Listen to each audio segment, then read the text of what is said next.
I never stepped through that. So how did he end up at your house? Oh.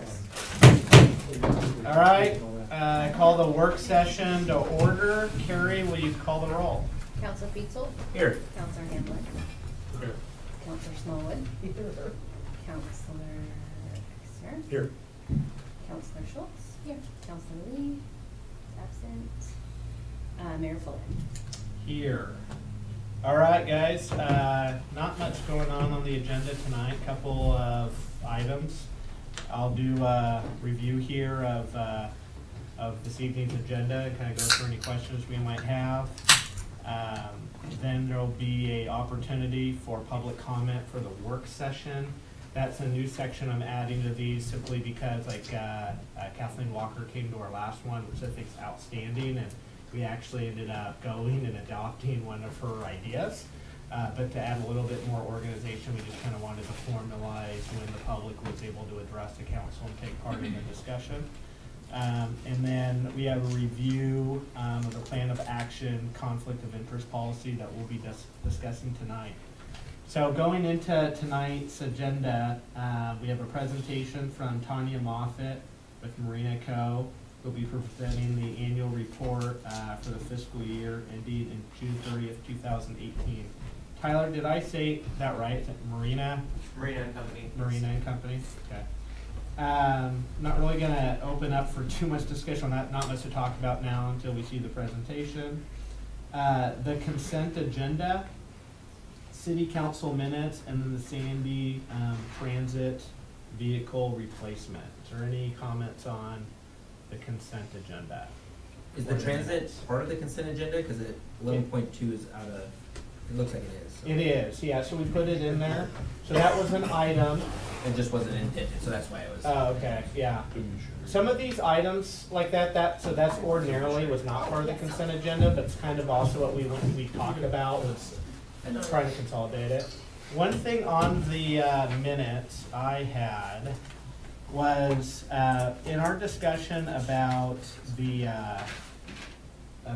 community campus and I'm still screwing this up, the style shades. So was there direction, are we gonna be getting a future report back from David on the there was a mention that they had met with a consulting firm and priced out some of those shades, but decided not to bring it to council. Mm-hmm. And then there was also, we had talked about wanting to kind of know what the costs were going to be for those tents and stuff inside of the campus, and that was a completely different conversation than being directly tied to that tourism grant. Mm-hmm. And so what we want to know what the urban renewal budget is, we still need to have that work session in the future. Is there, I didn't see in the minutes that there was direction to eventually be reporting back on those, and I didn't want that just to fall off to the wayside. So are we expecting a future report back, or is there any objection to adding it to the minutes that there should be an additional report from our economic development team on those items? Not a negative response, but a positive response, I think. But I don't remember us saying what we're going to do with that stuff, other than it wasn't going to be something we're going to put on for that night. For that night, and I think that I guess I was hoping that we could put it on the back of somebody who would be able to respond back to us with some sort of good plan. But you'd have to take somebody and allocate their time to it, mm-hmm. or give them an assignment and know what our busyness is for making that happen. It sounds like that's going to be a pretty substantial plan, not like Pleasant Street or something like that, but something that would take some time to look at, get the options back, figure out the prices, yep. Where we're going to go and all that. So somebody's going to spend some energy there. So are we going to do that? I guess that's what was my takeaway as I was looking at the minutes, right? There's nothing in there, right?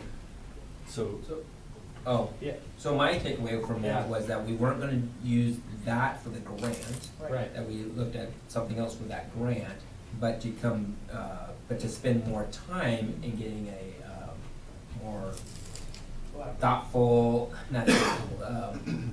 comprehensive plan for that. That was my takeaway. That was coming back to us there, but that was what I understood. That was mine too. Well, I was just gonna second that, so it seems like, and I think Bethany, you had mentioned it once upon a time, like maybe at a parks meeting, that the public seems to want some sort of sunshade. Yep. It seems to be kind of a, I don't want to say a hot topic, but a topic that a lot of people want to address, so personally, I'd like to see some energy go into that.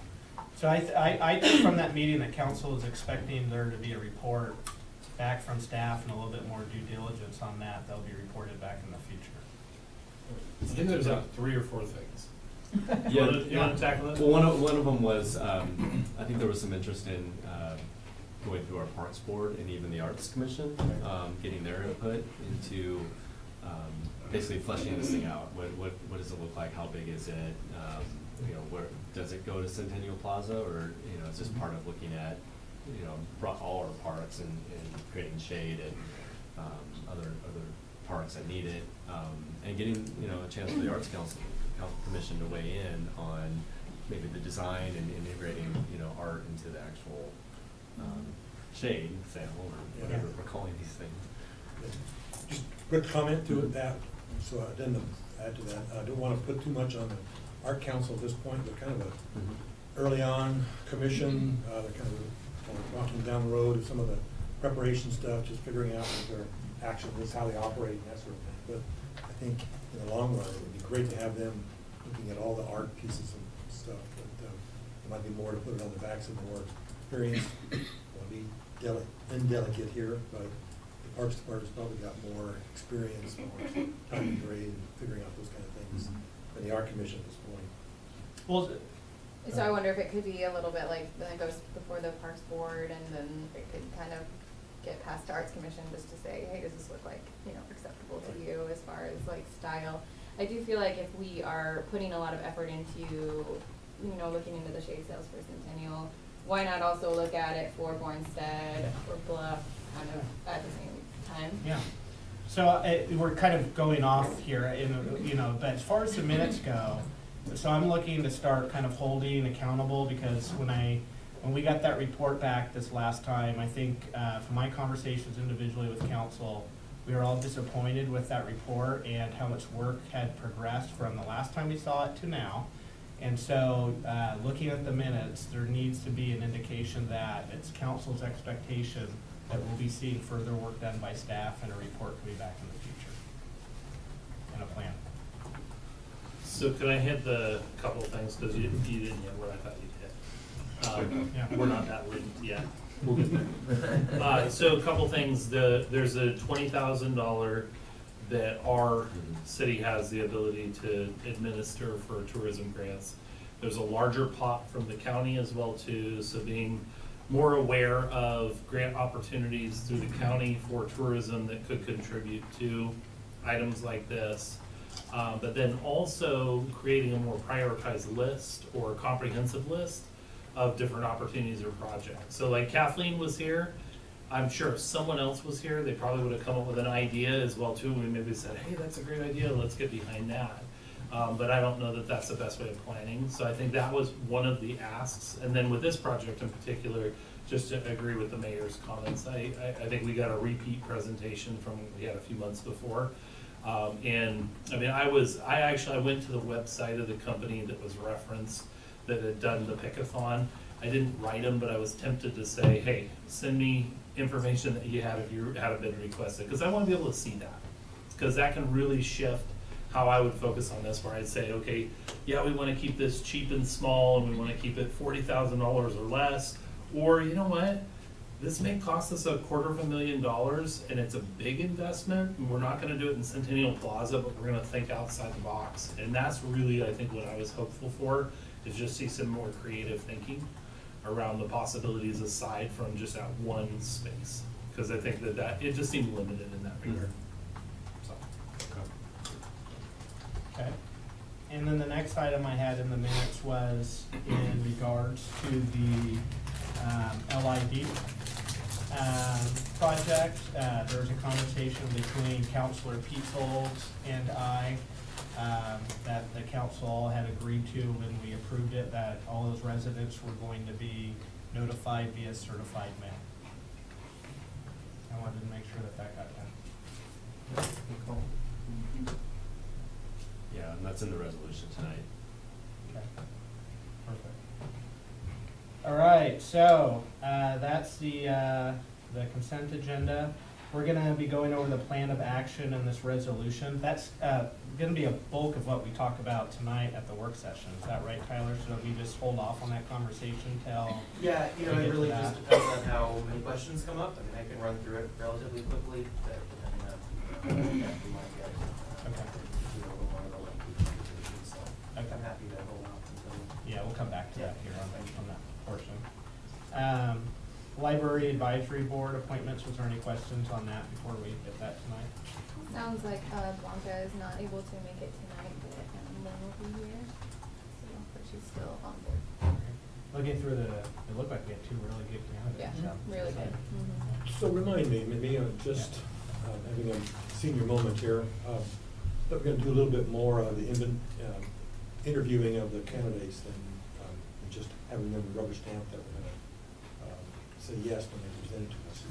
It seemed to me that we were talking about making that a little bit more consistent throughout all the different committees. You know, the commissions are a little different, but even the committee members, I thought we were gonna have some time to be able to get an idea what they are. So is that gonna be part of the evening's discussion, or is that just? Well, I don't know if that's going to be part of this evening's discussion, but did you want to address that? We could Jordan? talk about that a little. Yeah. It would be helpful to, I think, get some more direction from the council on, you know, where we're going with the council rules, and then how the boards and commissions and, well, the advisory boards and then the commissions and committee process happens in terms of recruitment and appointment.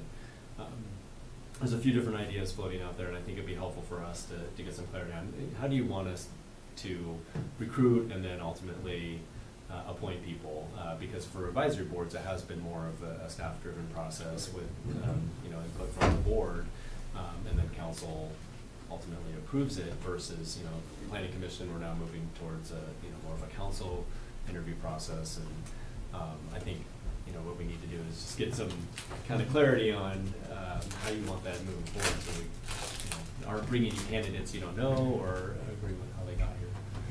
Go ahead. Maybe this is a good discussion to get the council policy put together, finish that off. We stopped that just before the elections, we get the new council members on board before we really put that one together. Maybe that's a good conversation for that particular item, and we can put that on maybe a workshop in there. It needs to be, I think it needs to be part of our council rules conversation. Right, maybe leave it as, I'm not trying to drive this thing, but maybe just let it go at this point with the way our process has been in the past, but then we look at it when I get it. Honestly, that's where my head's been. Lori? Well, I was just gonna say, cause I had the exact same thought that Yeah. you did, because we had talked about for the planning commission, I believe, of looking at those Right. more in depth and actually doing an interview process. So the only thing that I was gonna say about this is it looked like in reading that this had been open for quite some time, and the way I interpreted it was that these were the only two people, yeah? So, Probably not much. probably not much, yeah, and so that was just kind of my takeaway. And, you know, then they've got what they've got, and they got two great candidates, so. So my takeaway from it was, we had this discussion before we stopped the planning one there because that was a commission.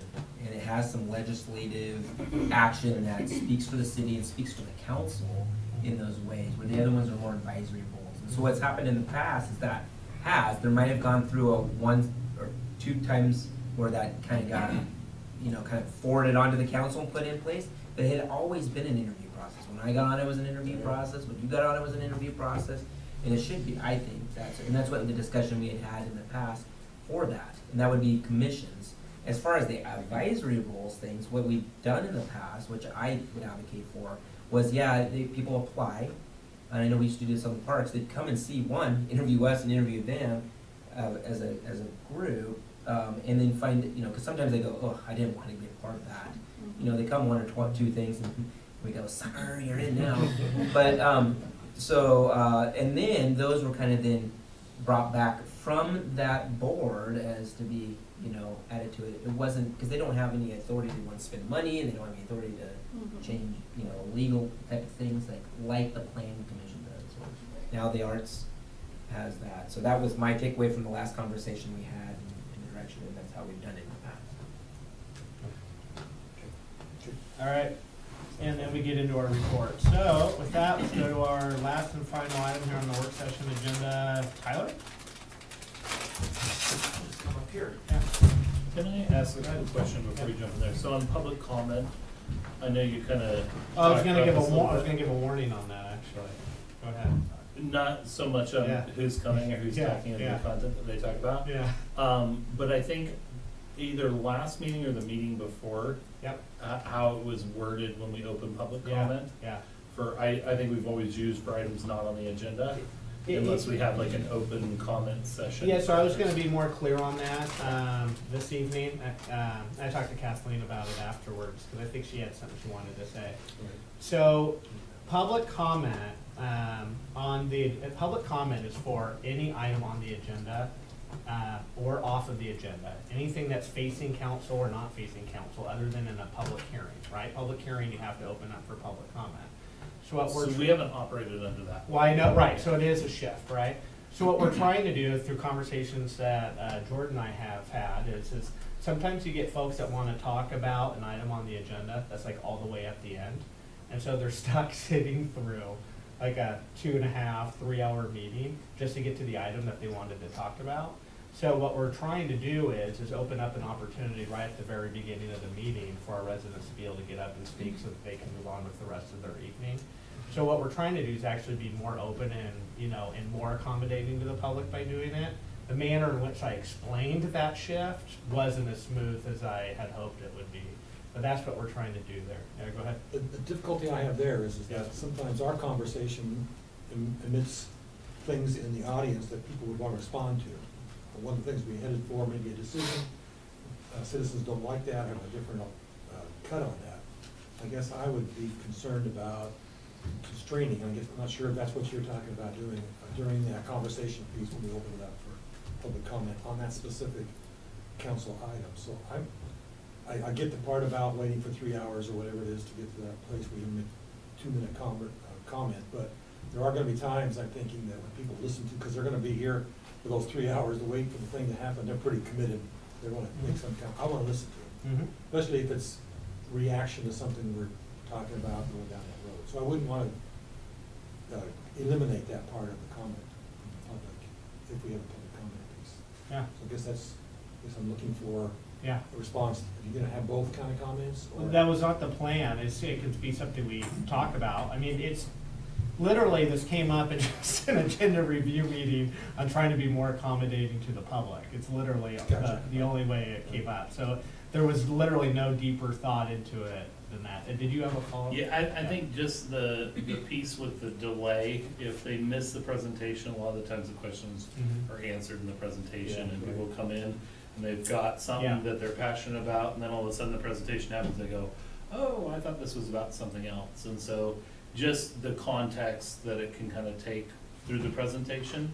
I wonder if we have opportunities, maybe in response, because we usually aren't responding to public comment, but if it is something on the agenda that would be addressed, that would maybe we just make that comment or adjust the presentation, just knowing like, hey, stick around, don't take off. We're gonna cover this topic Yeah. in the presentation. We know that that's the case, so maybe it's worthwhile for them to stick around and get some different facts, alternative facts.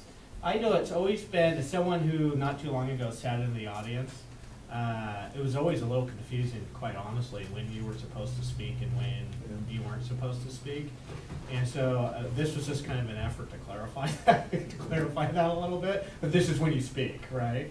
I mean, I'm open to it. I mean, if you want to, yeah, go ahead. Oh, no, when you're done. I'm done. I didn't mean to interrupt right Yeah, in. no. I was just gonna ask Jordan, what did they do in Lake Oswego? That's just a point of Yeah. view I don't watch Lake Oswego city council meetings. I've been to one where I was presenting at it, but I don't know. I think where you want to be careful is when you have a public hearing on your agenda or other public hearings that you want people to stay and provide comment for those items. So you don't want to have that overlap. And you don't really want de facto public hearings happening during a public comment for an agenda item that, maybe you already had public comment on that item or a public hearing in a previous meeting. The opportunity for comment, because honestly, we want to get away from people just coming one night, giving their 3-minute spiel, and then leaving, right? If we're doing good public process, then you know, by the time it's in front of council, you've studied it, you've heard your constituents, you've heard the community speak up about it, and you're incorporating that in your decision making. But there may be items that people are interested in that aren't a public hearing. It's something the council's studying, you know, that night, or it's a new business item, or you know, a report from staff. They may want to comment on it, and that's useful information for you to have. So I think our conversation was about, you know, that public comment period at the beginning of the meeting is for anyone to come and interface with their city council and say, hey, we need to slow down speed on Mining Avenue. That's a great example. But there might be another case where, you know, you're taking up an item like shading at parks, and someone has a thought on that that could be used for the council too. That wasn't a public hearing, or there wasn't public comment on that. We were pretty flexible, so we knew if there was like an item that people would be interested in, but it wasn't a public hearing, we would allow public comment sometimes for some of those hot topics, and you know, maybe try to group them too. If you know people are coming into that, it's not a public hearing, it's not that 3-minute, you know, at the beginning of the meeting, but maybe there's like a special public comment right before that item or right after it, so people can, you know, hear you know, the report, and then, you know, comment to the council on what they heard, modify their own comments based on information they received. What I hear from you is the Lake Oswego kind of looked at their agendas and kind of adjusted for knowing what was kind of coming up with, but they tried to answer those prior to even coming to council. Yeah, and it wasn't that often. I mean, this is when you would anticipate that there would be folks interested in an item that maybe you have a special opportunity for comment on that. Sure. Like at budget committee meetings, they would do public comment at the beginning and the end, because you'd have folks come and say, hey, I think the city should spend more money on X, but then you'd have this whole, you know, budget meeting when you're talking about how you're spending money and what the priorities are, and they may have comment at the end about what they just heard or what they just learned about the budget. So, John, tell me if I'm wrong here.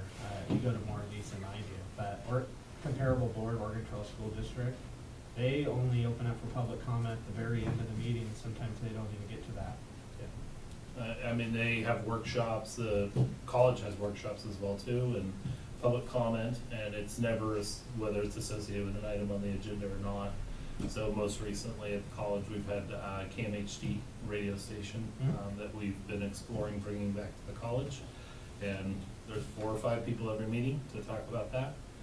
And we're gonna talk about it maybe an hour and a half later on the agenda, and they'll stick around and be in the conversation. But I think what we'll get to, and I've seen this here as well, is where we kind of have more of a relaxed feel to the meeting.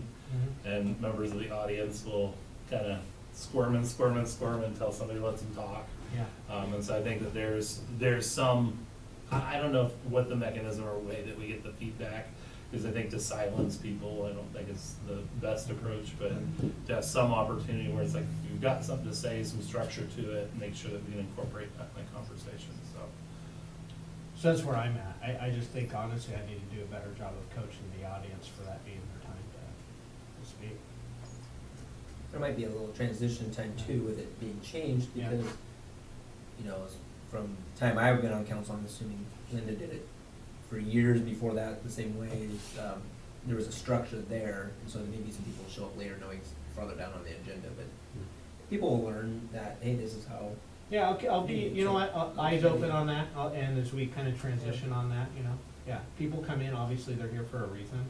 We don't have. And I think if we realize that, we can even say, let's recommend to change the agenda. We move something earlier. That's right. Not make people That's what, hang well, out that's what and that section's there too, Yeah. right? Changes to the agenda. It's like we see there's 15 people about a topic, that's the 5th item down, let's move it up. Yeah, really, no one shows up except staff. Yeah. And thank you, staff. Yes, for thank showing you. up. And so on the public comment session, I don't know if she's gonna have the courage to do it or not, but supposedly my 8-year-old has some items that she wants to I've heard address about with this. council today. So they could show up, they could not show up. You never know what an 8-year-old will do, so. We need the press to do that. Yeah, right, and I didn't, anyways, you'll see. It's kind of entertaining. All right, Tyler, you're up. All right, so as most of you are aware, the city undergoes an annual audit each year after our fiscal year ends on June 30th. And as a result of that audit, the independent auditing firm, who in this case is Marina and Company, issues an independent auditor's report, and if there's any findings, they notify the city, who then in turn notifies the council of what those findings are and how we address them. Specifically for this period that ended June 30, 2018, there were 2 findings that the auditing firm noted. The first was a lack of internal controls within the finance department. As you're all aware, we can operate on a very lean staff. And so some of the recommendations that have been provided to us aren't feasible. We can't have 3 sets of eyes on a lot of things that happen because there's only 3 of us that handle anything within the department. So there's some, practical constraints on some recommendations, but there was a specific recommendation that was made in the prior period that did not get implemented during fiscal year 2018, and that was having a second set of eyes, or basically a review process on any journal entries or transactions that affect the general ledger.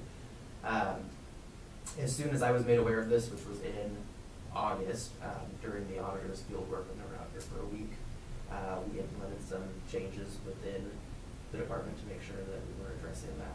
Unfortunately, it was outside of the period in which it should have been addressed, and so it was noted as a finding. Now and moving forward, any entries that I make, Carrie ends up reviewing, and the entries that Carrie needs to make, I will review those. So there's a second set of eyes to make sure that things are reported correctly. And if one of us transposes a number or misses something, then there's a second set of eyes to catch that and correct any errors or issues in a timely manner. Any questions? Yeah. So I've been on council for more than 12 years now.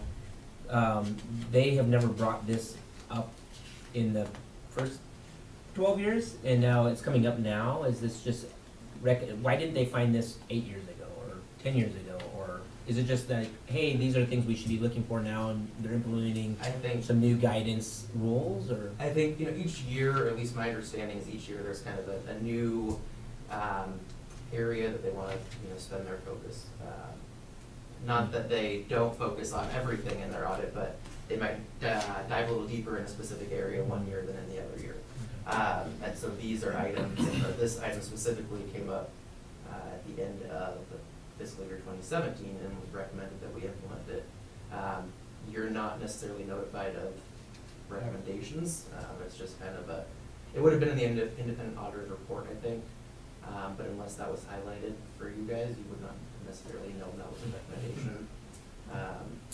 That would just be up to staff, to internally implement those. And in this case, that just wasn't implemented during the fiscal year. John? I'm gonna ask a question that's between the lines without asking a question. Is this possibly due to any challenges we've faced over the past 12 to 18 months? That might have been a red flag situation. And if you don't want to answer and we move that to potentially an executive session conversation, we could. I think Yeah, it is okay. best as an executive session Yeah. conversation. Any questions on this first finding, or is that a recap enough? Yeah, does Marina acknowledge the fact that we've instituted those things? I'm just don't want to have that hanging loose. Maybe it's because I've seen our reputation be so high in the past, and now we have a couple recommendations. They should recognize that we've got them on sharp, and we're doing them the way they want them. Correct. So I actually probably should have started with this. Part of the process of addressing these findings is bringing forward to council a resolution to basically state how we're going to address them, and then submitting this adopted resolution to the Oregon Secretary of State's office. Basically says we've either made the changes or we will make the changes in a timely manner. Council has thought off on that, signed off on that, and we're moving forward. Also part of this process during the audit, the auditors did issue the findings to me, and I typed up a response, and that can also be found in the CAFR. So there is some transparency in that staff has addressed the issue, and so there is a note in my response that this was addressed in August of 2018, 2 months after the fiscal year ended, but it was a timely correction as soon as I was made aware of it. And then the second finding was a result of not having a formal policy in place to address conflicts of interest. And Specifically, this is related to Title II of the Code of Federal Regulations, which discusses the appropriate use of federal funds, both soliciting, administering, and executing a federal award. And this really relates to our largest department of federal funds, or the largest recipient of federal funds, our transit department. And I'm not passing the buck to Andy by any means, but this is part of the audit process for an entity that receives over $750,000 in federal funds, which is us. And what was really needed in our internal processes and procedures was to have an outline in the appropriate use of federal awards, and if there is any conflict of interest, how those conflicts of interest are addressed, including any disciplinary actions that may or may not need to be taken. So as soon as I was made aware of that, I reached out to a couple other entities who I assumed had large federal funding situations. Canby seems to be an entity that we can bounce a lot of transit-related ideas off of, considering they have their own transit system as well, or similar size. And so I reached out to their finance director, and they had adopted an administration of federal awards policy. So I pretty much just took theirs and, like any good government employee, tweaked it to meet our needs and did not recreate the wheel. So this policy, a lot of what's in this has already been, it's already procedures that we follow. There was just no formal written documentation in the administration of our federal awards. So it's definitely more of a housekeeping item. We've implemented that policy. It's been, a month, I think, since I drafted it. Hasn't really changed anything internally, other than we now have, some very nice guidelines on what's acceptable. It outlines specifically what a conflict of interest is in the general, scheme of a federal award, and how that conflict of interest was addressed. So, by approving or adopting this resolution, we'll just send that off to the Secretary of State. It needs to be done within 30 days of the completed audit, which was January 28th. So I have until the end of this month to get it turned in. So more or less just some housekeeping things. There wasn't, red flags associated with these issues. It was just recommendations that didn't get implemented. And now we're doing some cleanup and making sure that's taken care of. And that's just a resolution, so there isn't. I'm sorry, what was That's just a resolution? Correct, so it's just a resolution adopting a plan of action. And then within that resolution, after all of the whereases, there's a little outline that basically says, one, we've implemented procedures to address our first finding, and two, we've implemented a policy relating to federal awards, and that meets the requirement of the conflict of interest piece that we would. So one vote. So just one vote. Yeah. Okay. Other questions? on that one? Good job, Tyler. Thank you. All right, let's end the work session. Let's take a break. Yeah. 7. John, grab snacks.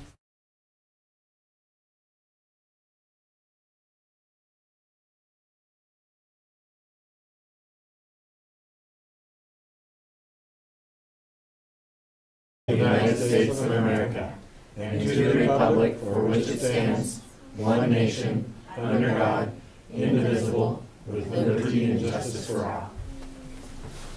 All right, Carrie, will you call the roll? Counselor Pietzold. Here. Counselor Handlin. Out of order, but I'm here. Counselor Smallwood. Here. Counselor Lee. Absent. Counselor Exner. Here. Counselor Schultz. Here. Mayor Pulliam. Here. I, Yeah? changing in style, we used to talk about whether or not that was an excused absence or a unexcused absence. It's an excused absence. I Yeah. think there's a difference there. Okay. I wonder why that's fresh on your mind. Let's not to talk about that. There was a reason. Welcome, everybody. As per normal, I start off with a quick review of the agenda facing us here tonight. We're going to start off with any calls for changes to the agenda. We'll then open up for public comment. This is the opportunity for members of the public to get up and speak for items that are either facing the council or not on the agenda. This is the one opportunity for members of the public to get up and speak, so if you'd like to do so, that would be your opportunity. There'll then be a presentation by Tanya Moffett with Marina and Company, where she'll be presenting the annual report for the fiscal year ending June 30th, 2018. We'll move on to our consent agenda. We'll have resolutions, a plan of action, and resolution 2019-3 declaring the City Council's intention to form a local improvement district. We'll then move to new business, which involves us appointing new library advisory board appointments. And then we'll get into our city manager report, followed immediately by our city council, committee, and individual member reports. We'll finish up if there's any staff updates and then adjourn the meeting for the evening. So with that said, is there any changes to the agenda? Seeing none, we'll move on to public comment for items that the public would like to get up and speak that face the council. I believe there's one member in the audience who has something they'd like to come up and say. Lucille, this would be your turn.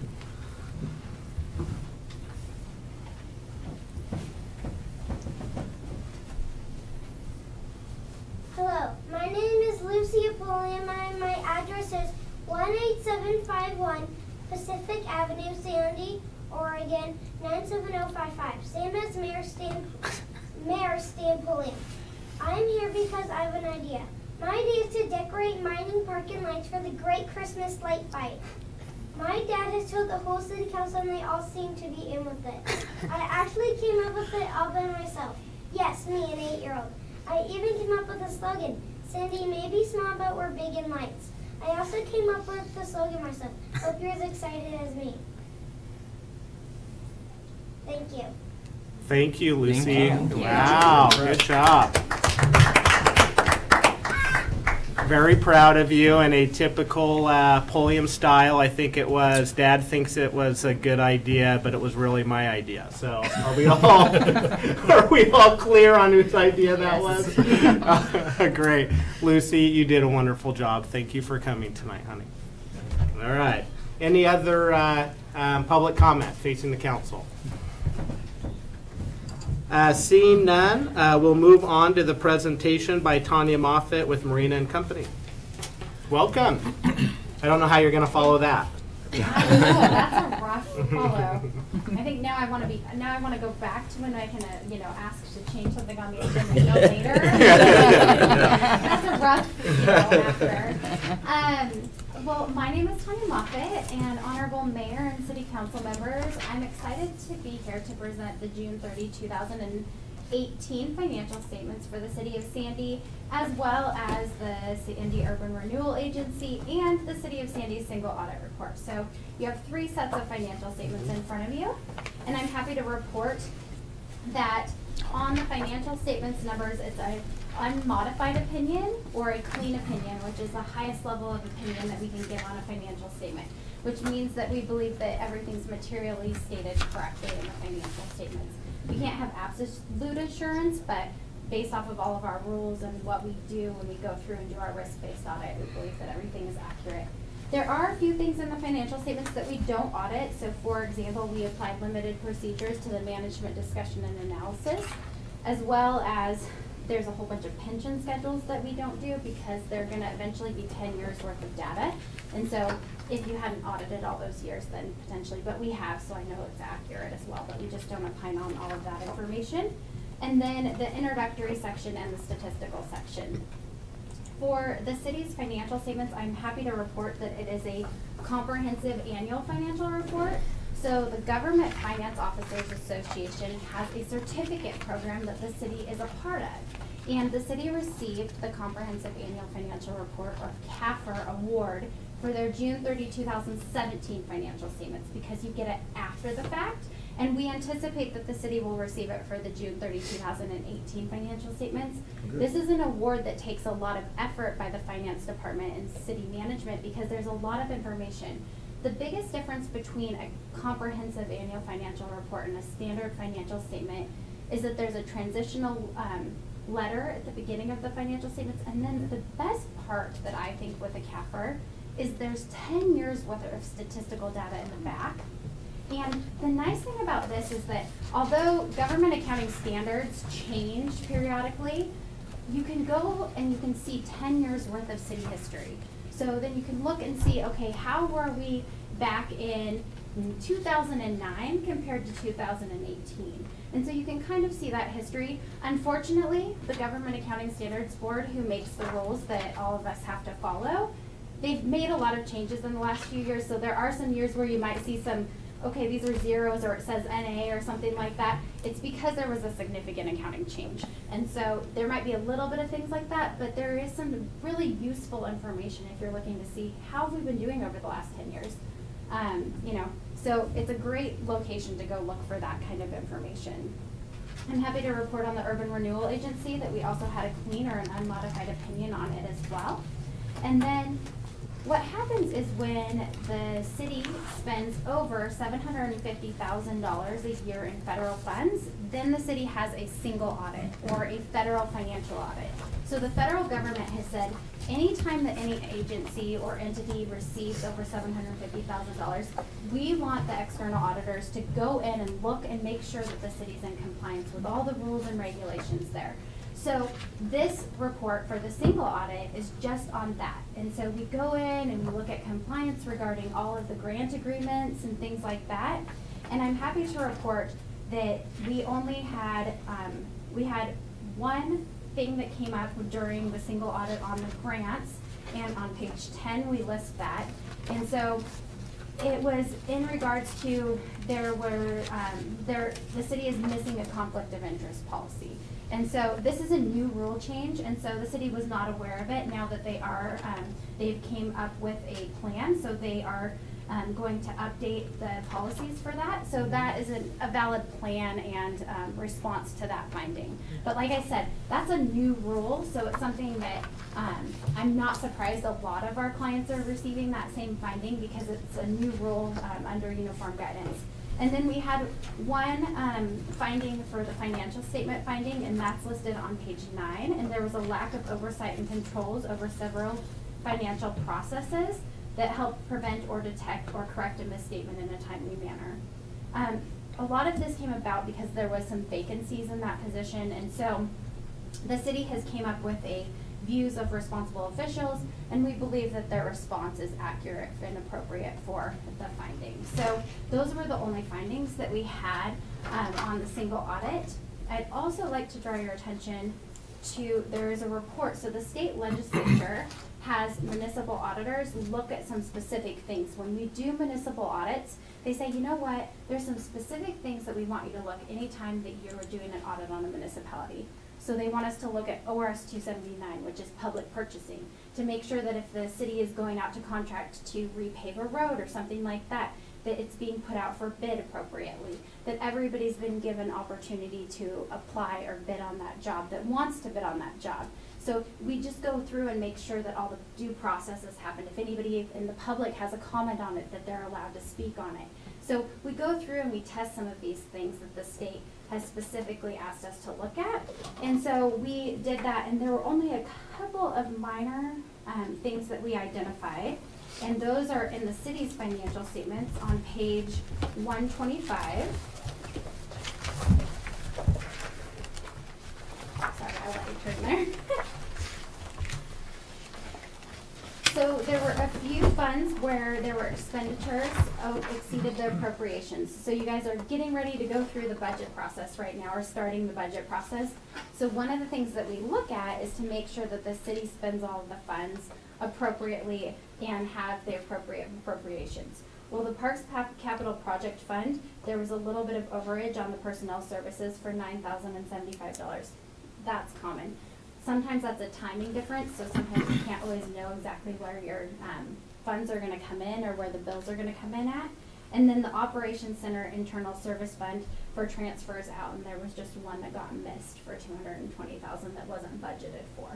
So those were there, and then I just draw your attention to a couple of funds that have a deficit fund balance, which means that they have spent, they have more liabilities than they have assets in those funds, and that's the telecommunications fund with the $841,000. And I know that the city has a plan of action to correct that over time. It's just kind of a timing situation there. And then the operations center internal service fund, which that's a very, very minor amount of $1,036. So those were the only findings that we came up with an audit. And the thing that I like about that is, you know, I'd love to stand up here and say that there's nothing that we found, but that just means that there's room for a little bit of improvement. And the city's working and, you know, going through the process to make sure that those things don't happen in the future. And I think that their plan of action is appropriate in these circumstances. So does anybody have any questions on what we do when we do an audit, the financial statements, anything like that? Go ahead. In reference to the page 125, where you have some funds that are overspent, park capital and the operations center, is that due to, you just discussed it, and just a general discussion, we are on a 2-year budget.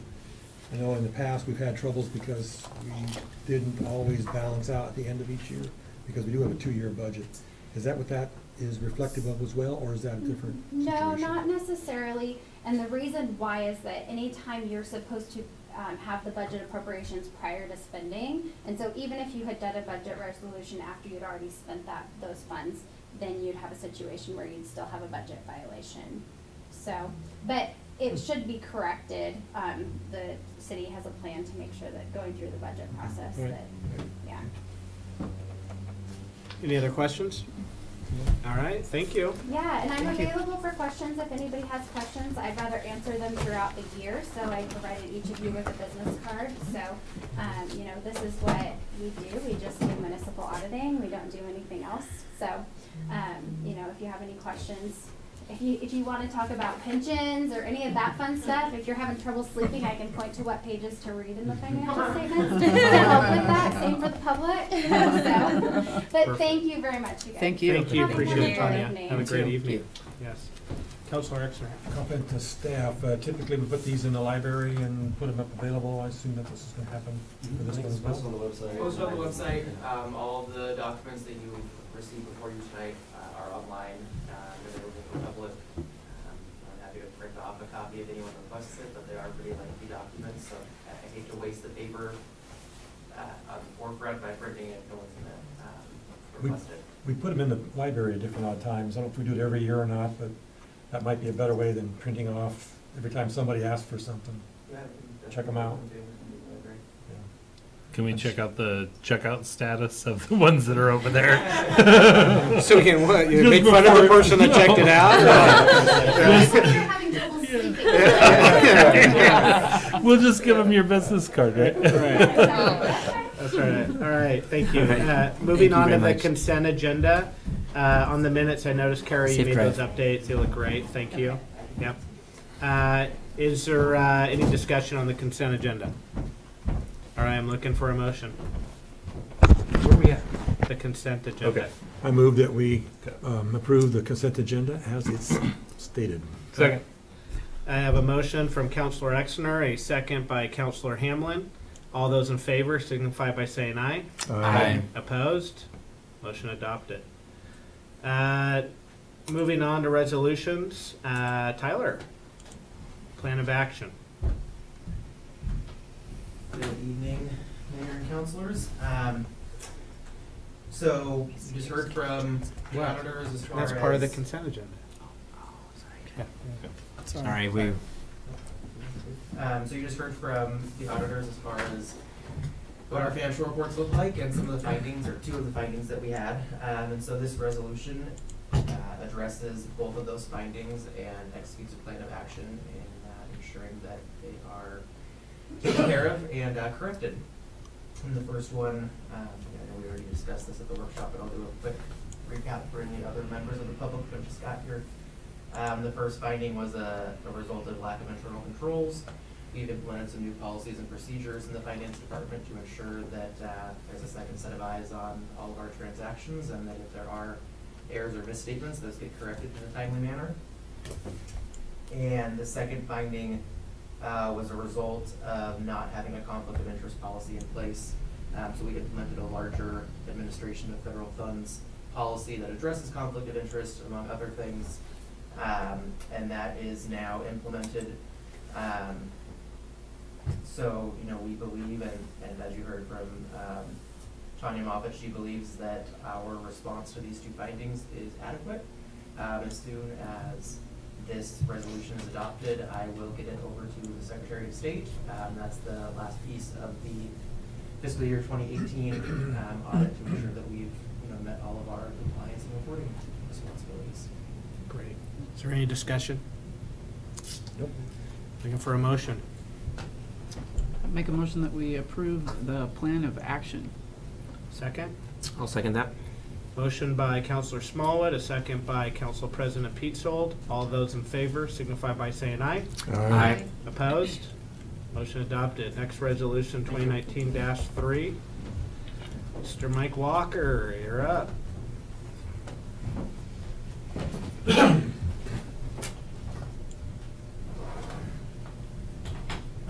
Yeah, I think I mentioned last time that, you know, this process isn't something we do very often. And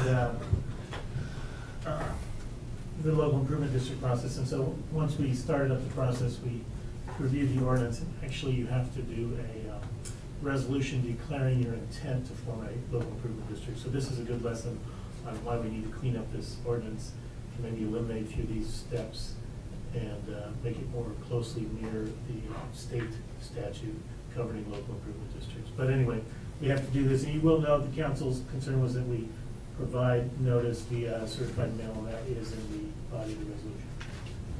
Awesome. Discussion? Questions? Looking for a motion? Or a question? No, I just thank you for bringing up the fact that we should clean this up. And so I think this will pass, but maybe suggest that that gets brought to us in the future. Yeah, absolutely. To be able to clean up. So if we ever have these in the future, we're just clean. I'll go ahead and make a motion that we approve Resolution 2019-3, a resolution declaring the City Council's intent to form a local improvement district for sanitary sewer in Bluff Johns Road neighborhood. Do I have a second? Second. I have a motion by Council President Jeremy Petzold, a second by Councilor Smallwood. All those in favor signify by saying aye. Aye. Opposed? Motion carries. Report, well, Sarah, you're up. New business. So as we quickly discussed at the workshop, there are 2 applicants for our library advisory board positions. Just so you know, the background of how we recruit for a library board and the process they go to before they get here. We actively post online, and our members go out and recruit people individually. And then people go to a library advisory board meeting as a starting point to see if they want to be on the board, if it's something that they're interested in. Then they apply to be on the board. Then we interview the library board chair, and I interview the person. And then we take it to the library board and discuss it, and then get their approval. We bring it here for your appointment. So that's the process we've used in the past, just for your information. Thank you. As you're thinking about the council rules and how you want to change things. Mhm. So anyway, we currently have 2 applicants for the library board. I thought they would both be here, and neither one of them is. One of them had an emergency at her job, so she had to go fill a shift, unfortunately. And so I just want to recommend that you appoint Blanca and Lynn to the library advisory board. Well, great. I think these are 2 outstanding candidates. I went to school with a couple of Lynn's kids, so I followed her career a little bit. It's outstanding that she wants to do this, so I think that's great. Any questions, discussion? In addition, our library advisory board vice chair, Heather Mache, is here if you have any questions for her about the applicants. Wonderful, thank you. I do have one question. Go ahead. How large is your board? Is it a 9-member board or a It's 7? a 7-member Seven-member. board, and then it has 2 ex officio members, including me, or in addition to me. The presidents of both of the Friends of the Libraries are ex officio officio members on our library board. You know, at one time it used to be a little larger. It was 11 people at one time. Wow. Yeah, it was a little unwieldy. All right, So, thank you. go ahead. So one of the reasons why I really like to be able to have conversations with the different committees as they come up is that part of that is, for me, is hearing feedback from these committees about what's going on in that area of specialty and understanding maybe some ideas that the council should hear and feedback. But also if there's any issues in the library board that we, what you need to be aware of. Was it difficult to get these two individuals to sign in? I know that both of them are pretty involved in the community. So was it difficult? I know sometimes some of our committees have troubles getting the full We complement. still have one position open in the Sandy service area, so. Not Hoodlum, but the Sandy, okay? Pardon? Yeah. Not Hoodlum, but the city. Right, the Sandy. Okay. So, I mean, in general, we will get a few people interested, and it's generally by personal attention from one of the library board members that convinces somebody to come to a meeting. And then as soon as we get those people on, one of the people who's currently on the board decides, oh, well, now I can step back because you've got new board members, right? Mhm. Sure. So it's kind of a regular rotation, Got it. ultimately. Okay. Cool. So you are one, and you're actively We're looking for. one short, and we did Excellent. have a guest at our last meeting who may Oh, good. apply for the library board, so we're gonna see if he does. Okay. All right, looking for a motion. I will move to appoint Blanca Doroteo and Lynn Pollard to the Library Advisory Board. Second? Got a motion by Counselor Schultz, a second by Counselor Hamlin. All those in favor signify by saying aye. Aye. Opposed? Carries. No congratulations. Yes. Good job. Thank you. City manager report. Jordan, your favorite part? Yeah, just again, I like to do the brief reports. You have my midweek update now. We'll figure out the email. Yeah. But I did, I think, want to say, just publicly thank you to the Public Works and Parks Maintenance crews for their great work responding to the snow event and putting in the hours to get a lot of de-icer down, and we had 3 plows running, lots of sand being put down, and I think the streets were in pretty good shape. We lucked out with the weather too, but they did some good work out there, so I wanted to thank them. Just a reminder that we did reschedule the joint meeting with the Parks Board for February 27th. You're just checking right off my list. Oh, sorry. That's great. And then the only other thing that was also in my update was, speaking of boards and commissions, we're still looking for quite a few budget committee members. So if you know anyone in the community, and again, this is to the public as well, please apply. But we do have our budget process coming up right around the corner, where we'll need some citizen members to serve on the committee and participate in the public process for reviewing the proposed budget. So, Okay. yeah, thanks. Great, thank you. Moving on to committee council reports. We'll start with you, Counselor Schultz. Yeah, I attended my first library board meeting on the 6th, and I'm very excited to be part of this board. They are currently working on updating their handbook for the advisory board to make it a little more up-to-date and current with what the library is meant to be for our community in 2019. And then they also went over the 2 applicants that we appointed tonight, and I am excited to have them on board as well. It sounds like they both have a lot of unique skills to bring to the board. So, yeah. Great. All right. Thank you, Counselor Exner. Yeah, I got a couple things. One is attended the sewer plant facilities plan presentation, and really impressed by the presentation by Murray Smith. Quality stuff. Coming to expect that now as we go along here. I was a little disappointed in the amount of citizen participation. I think most of the folks that we had there were from outside the city, special interest kinds of folks, and it looks like we're not doing our job just yet. Or maybe we can put a little bit more effort into making sure. I don't know if it's boring, a little bit like our budgetary process. Maybe it's hard to get people to show up for a sewer.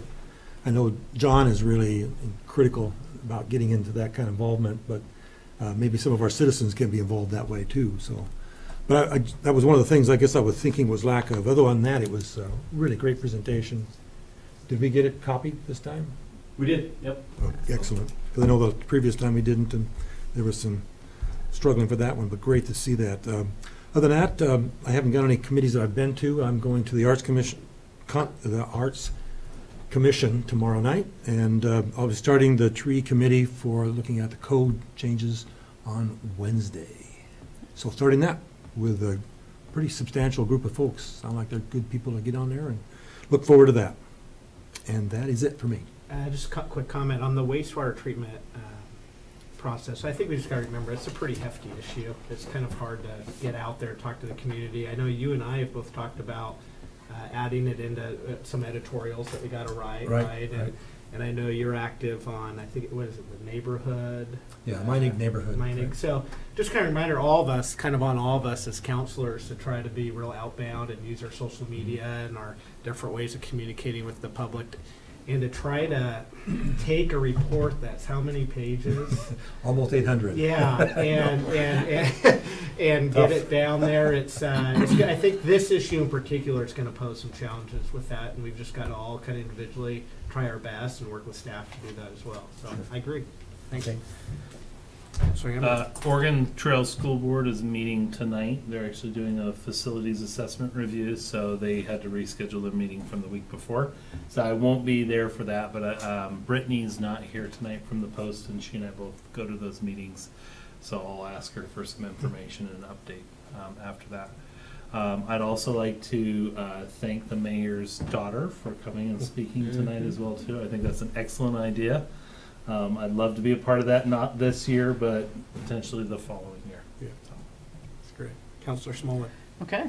I'd like to follow in Jordan's footsteps and thank the maintenance department. I think they did a fantastic job. I know I was also working that night, so was following some of those guys around. Definitely to our benefit to have them out there, so they did a fantastic job. The Parks Board did not have a meeting this last week, and we'll be meeting with them jointly on the 27th. They're working on their bylaws and then getting their presentation ready for that meeting, so I'll be looking forward to what they have, what they bring to the table on that. That's all I got. Great. Councilor Pete Schultz. Don't have any committee reports, but wanted to, Andy took off already, but I've already thanked her, but I want to thank her publicly for an amazing transit system we have during the snowstorm. Was able to hike it up there and ride it in, and those bus drivers, white knuckled and all, did an amazing job. 2 Gresham back, so they are a great staff, and so if you see them, thank them for us, and they did an amazing job in a tough time to drive out there. So I want to bring up, it was interesting, we met with ODOT here, and well, the next day I realized going to work in the morning how many cars were coming to town because I-84 was blocked off, right? And it should was have had it that day. What's that? Should have had the meeting that day. Well, I was thinking on the way home that night that we should have had it then and scheduled it maybe an hour earlier so they could all get caught in that traffic as they came to town. But it was just an amazing view of, I'm like, there's no wreck. It was just everyone having to come up through Sandy to get around. So just kind of a reminder of we are that avenue over the mountain, around the mountain, when I-84 is blocked. So it kind of quadruples, I guess, or whatever it is. But and then I was talking to Fitz earlier today, and he brought up a good point that about some parking issues in town and around on Highway 26 there. That is maybe needing to look at headed west down there around Taco Time, Taco Bell, or Dairy Queen area. We don't have a time limit of parking, and sometimes there can be some long parking in that. I know we have parking east of that, and we do have it on the other side of the highway, but there's some parking concerns there that end up going all day long because we don't have those kinds of 2-hour parking or something like that. And so I've directed him to kind of check with staff. But I do appreciate you coming and giving us that feedback as well. So that's all I have. All right, just a little report for me. First, for committees is Clackamas County Coordinating Committee C4. Councilor Jan Lee and I attended that on Thursday, February 7th. A lot of issues, but the two that really kind of face us here in Sandy is the county right now is trying to obtain $2.5 million in state funding for a county-wide transportation future study. And really, I think the future of that study, think of our city transportation systems plan done on a county level. They're really going to have to get the state funding to really move forward with that. I didn't express them yet, but I've had some conversations with Kelly. I think some of our concerns just is how much is going to be expected of our staff time and resources here in City Hall as far as our participation in that. You know, we have our own transportation system plan we're doing. A council goal of ours is to do a comprehensive plan for growth. Just because of our growth, there's permitting and everything else going on in that department. So those are just some of the things, you know, we're trying to consider with that conversation. The other item is Clackamas County Commissioners. You may have seen a little bit of some publicity they're trying to get on this. Is they're planning on possibly voting for the new $30 vehicle registration fee coming up here on February 23rd. So the split for that will be 50% for the cities, 40% for county, and then there's a fund that will be 10% going towards prioritized projects coordinated between the city and the county. The contentious issue for that is really going to be the fact that they're not referring it to voters, and they're making the decision as a commissioner board. So there's a lot of probably individual feelings about that, and there's a lot of feelings out in the community about that. But big picture for us is if it passes, there should be funds that could be coming to us as a city. And I know as we talk about the Bell Street expansion and stuff, that also kind of comes into play with some of our thoughts there. So Comment. Yeah.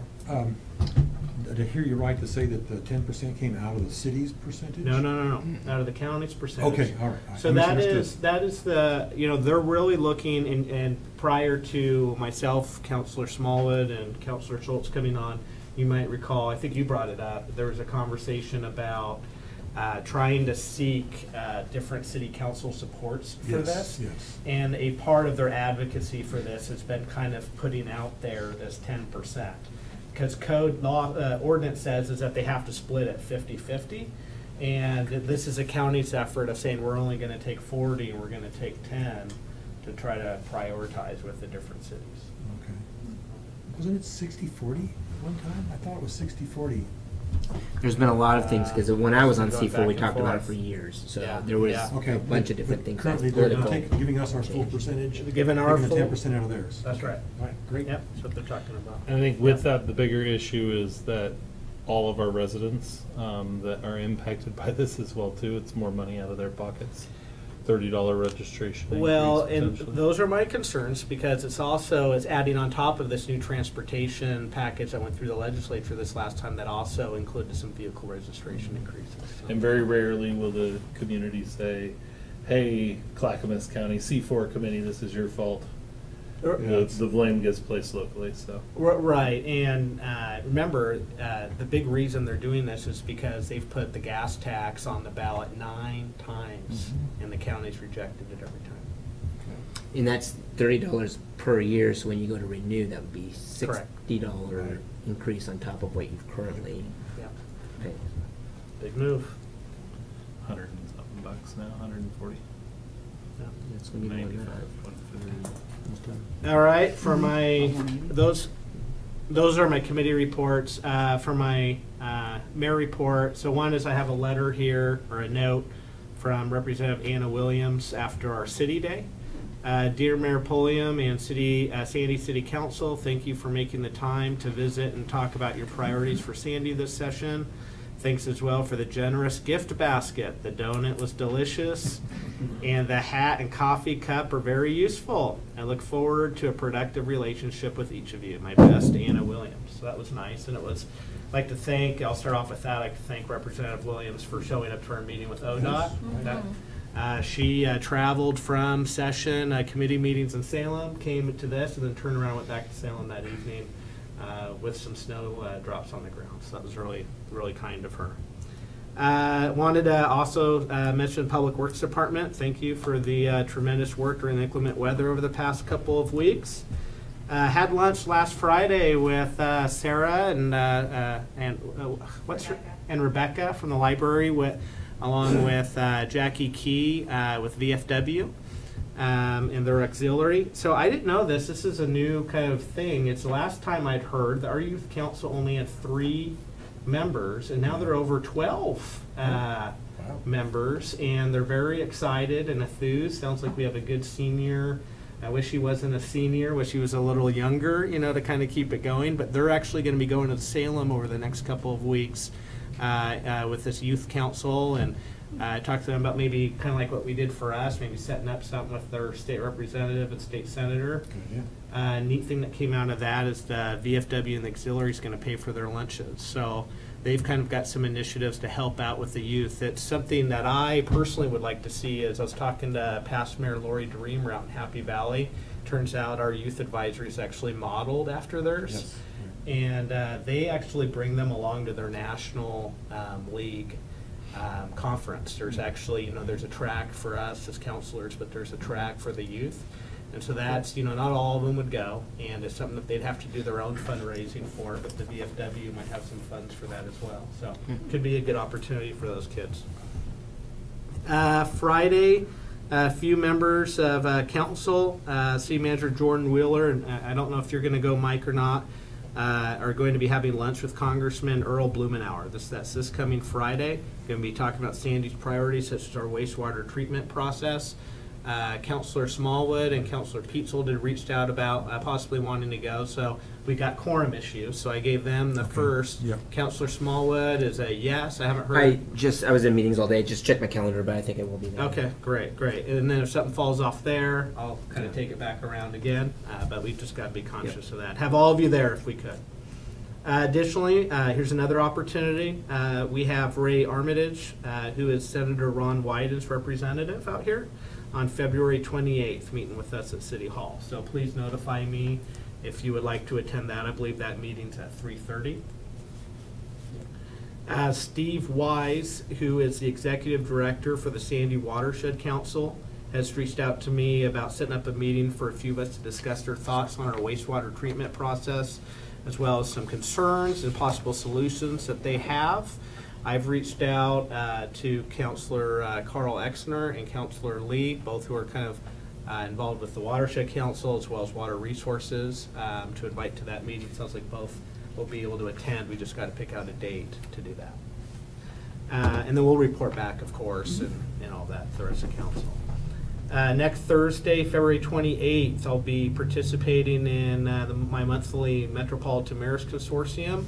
And then starting at 1:30 will be our Greater Portland Inc. Small Cities meeting held at Hayden's Grill in Tualatin. Dave Snyder's going to attend with me.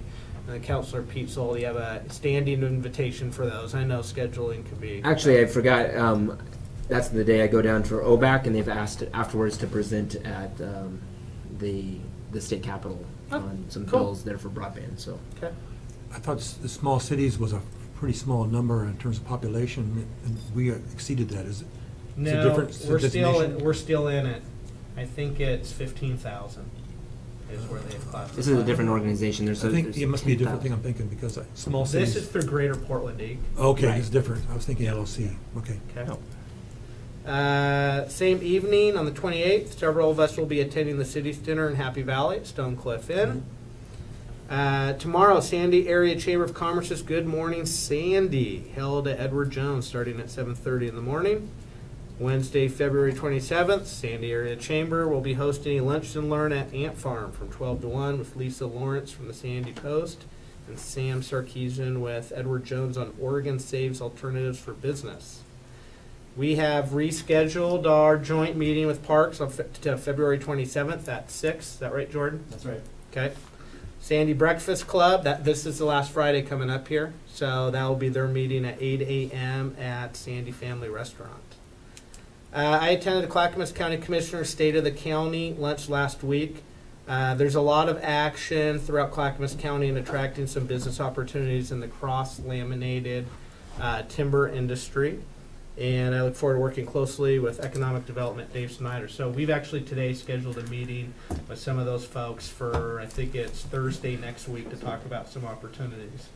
Now, this is a big initiative that's going on. And in fact, we have had some companies reach out to us here at City Hall over the past year about inquiries into coming here. That they have talked to neighboring communities such as Estacada about possibly going there as well. I'm looking to kind of step up and get a hold of this company and talk to them about what they're looking at doing. There will be several opportunities beyond just this opportunity as well, so it's a big initiative. But as long as they haven't signed any paperwork or identified a piece of land where we would actually be stepping in and thwarting a process, I don't see any reason why we would not be active in trying to recruit a couple hundred high-paying family wage jobs and high-skilled labor to our community. Is there any disagreement with that? I agree. No, just, has there been any input about what they're expecting? What they would be looking, you know, like Amazon, they're looking for all kinds of money We're in not, the city and all that. well, we're not I'm New sure York. That's right. Right. Well, one is we have an enterprise zone, right? That's that's an opportunity here in Sandy. We also have nice parts of land that aren't necessarily zoned as light industrial, but that's kind of why we run for city council, is to make some of those decisions and to make some of these things happen if a company is looking at coming in. And they could ask for, I mean, they can always ask, right? I mean, we've been part of some of these negotiations, and staff has been. Our willingness to, you know, waive certain development, you know, fees and those kinds of things, that will be stuff that I think is not going to be presented. Like literally, we're looking to just have, what are your interest levels? What would you be looking at to make this happen? Sure. And that kind of thing. Some of that is legal issues, and I'm sure Sure. some of that's going to be financial. And I'm not looking to get right into those conversations. Those will come down later down the pike. I'm Yep. sure they will. Yeah. And we did change policy around how we view growth as well too, that may pave that path. Mm-hmm. Yeah. Mm-hmm. If we can bring in a couple of hundred, whatever, number of jobs, living wage jobs, man, we should be taking advantage of it some way. Well, and I don't know, I can't remember who was all in on what meetings, but when we met with Representative Drazen, she mentioned that there are economic development dollars that could be available for things like the Bell Street connection if tied in with a manufacturing and recruitment Right. industry. So looking to try to get creative on some of this stuff. Yep. Okay. You know that one. Yeah. Okay, so speaking of local business development, I do feel it's important to report that I've had no less than 8 local business owners reach out to me over the past 2 weeks about how hard it is to conduct business here in Sandy. There's been a counselor who's even reported to me that there's a local association in the hospitality industry that stated that the word out there is not to conduct business in Sandy. Feedback has been everywhere from hardships with dealing with our building inspection process to overall dealings within our planning process. These concerns are a big reason I want to get our Economic Development Committee formed and activated. I know that our city manager, Jordan Wheeler, and many in our planning department have already made great strides in regard to this over the past couple of months. That said, I want to just say that as mayor, I personally plan to stay engaged and work to create a culture that changes this reputation. When 80% of our community's residents must commute outside of our city to go to work, we must do everything possible to create an environment where people can work where they live. This is not just a livability issue, this is a family values issue here in our community. So we need to be proactive in this. We need to be working hand in glove with our staff. We are very patient in this regard. But it's something that this has been something I think that's been talked about over the years. There's been a committee that was created in the past called the Business Friendly Committee. But I'm not willing to kick the can down the road. I'm not willing to act like that this doesn't exist, that's not out there. When I've had over 8 business owners contact me over the last couple of weeks in a community of our size, that tells me that we have a problem. We got a problem that we need to address, and as council, we got to create a vision and leadership to be able to change this reputation in our community. So That's my report. Staff reports. Seeing none, we move to adjournment. Thank you, everybody.